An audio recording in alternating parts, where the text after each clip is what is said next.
ಅವರನ್ನೇ ಆಯ್ಕೆ ಮಾಡುವುದಕ್ಕೆ ಬಲವಾದಂತಹ ಕಾರಣವಿದೆ. ಭೀಮನೇ ನನಗೆ ಬೇಕು. ಯಾಕೆ? ಅಂದೊಂದು ದಿನ ಸಭೆಯಲ್ಲಿ ದ್ರೌಪದಿಯ ಮಾನಹರಣವಾದಂತಹ ವೇಳೆಯಲ್ಲಿ ಯಾರೂ ನೀವು ಇಲ್ಲವೇ? 5 ಮಂದಿ ಗಂಡಂದಿರಿದ್ರು ಕೂಡ ನನ್ನ ಮಾನಹರಣ ಆಯ್ತಲ್ಲ ಈ ಸಭೆಯಲ್ಲಿ, ಹೀಗೆಂದು ಗೋಗರೆಗಳು ಅತ್ತಳು. ಆವಾಗ ನೀನು ಕೂಡ ಕೇಳಲಿಲ್ಲ, ಅವರು ಕೂಡ ಮಾತಾಡ್ಲಿಲ್ಲ. ನಂತರ ಹೇಳಿದ್ರಂತೆ, ಏನು ಮಾಡ್ತೀರಿ ನೀವು ಅಂತ ದ್ರೌಪದಿ.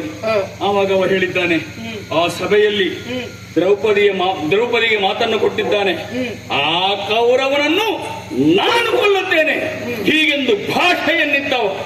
ಆದ್ದರಿಂದ ಆ ಭಾಷೆಯಿಂದ ತೀರಬೇಕು ಅಂತಾದ್ರೆ ನನ್ನ ಎದುರಿಗೆ ಆ ಭೀಮನನ್ನು ಬಿಡು. ನಿನ್ನನ್ನೇ ಆಯ್ಕೆ ಮಾಡಿದ್ದಾನೆ. ಹೇಗೆ? ನೀನು ಸ್ವಲ್ಪ ಸುಮ್ಮನೆ ಕೂತ್ರೆ ಇದ್ದ ನಾನು ಮಾಡ್ತಾನೆ. ಹೌದಾ?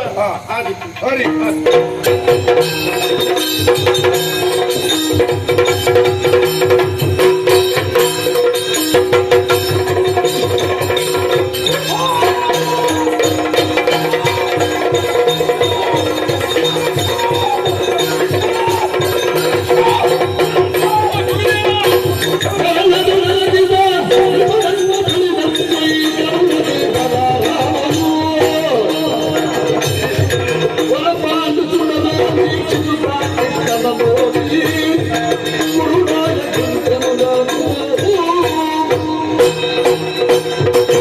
ಗುರುದೇವ ಪಾದಾರವಿಂದಗಳಿಗೆ ವಂದಿಸಿಕೊಂಡಿದ್ದೇನೆ, ರಕ್ಷಣೆ ಮಾಡಬೇಕು.